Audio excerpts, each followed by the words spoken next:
আজ পয়লা বৈশাখ। এছাড়াও ভারতীয় রাজনীতিবিদ, সমাজ সংস্কারক এবং ভারতীয় সংবিধানের প্রধান স্থপতি ডক্টর বি.আর. আম্বেদকরের জন্মজয়ন্তী।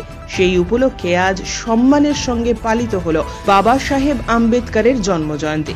এদিন সকালে মালদা জেলা বামনগোলা ব্লকের পাকুয়াহাট আম্বেদকর মোড়ে বি.আর. আম্বেদকরের 134তম জন্মজয়ন্তী পালন করেন উদ্যোক্তারা।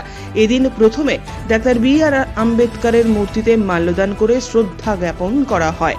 এছাড়াও ওই এলাকার অসহায় দুস্থ মানুষদের মধ্যে করা হয় বস্ত্র বিতরণ।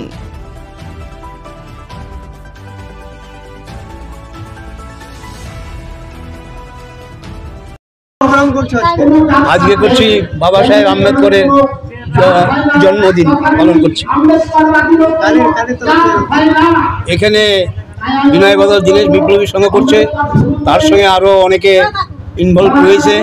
ঠিক আছে, এইখানকার পাকুয়াহাটের সমস্ত প্রতিষ্ঠান এবং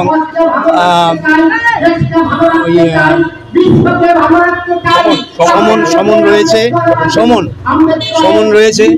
এবার আমরা এটাকে 1992 সালে এখানে তখন পাকুয়া তখন অত বাড়িঘর ছিল না। বিনয় বাদল দীনেশ বিপ্লবী সংঘের আদর্শকে স্মরণ করে বাবা সাহেব আম্বেদকরের মূর্তি প্রতিষ্ঠা করি। এই মূর্তি আজ কত বছর হতে চললো, কিন্তু আমরা যারা ছিলাম, যারা প্রতিষ্ঠা করেছি তাদের মধ্যে অনেকে নেই।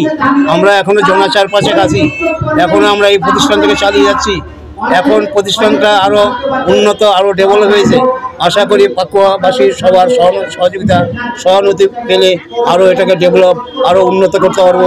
একদিন বাবা সাহেব আম্বেদকরকে জানতো না। যখন রাতের অন্ধকারে গর্ত করে যখন বাবা সাহেবকে বসাই, তখন সবাই বলতে এটা কি তারা জানতো না যে এটা বাবা সাহেব, ভারতবর্ষের সংবিধান রচয়িতা বি.আর. আম্বেদকর।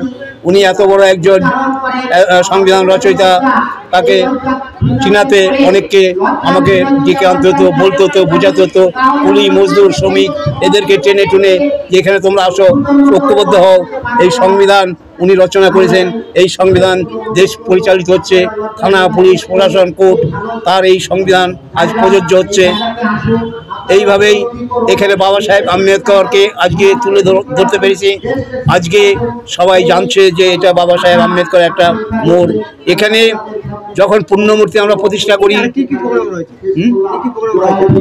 অনেক কিছু হয়েছে। কৃষি সংবর্ধনা হয়েছে, রক্তদান, বস্ত্র বিতরণ।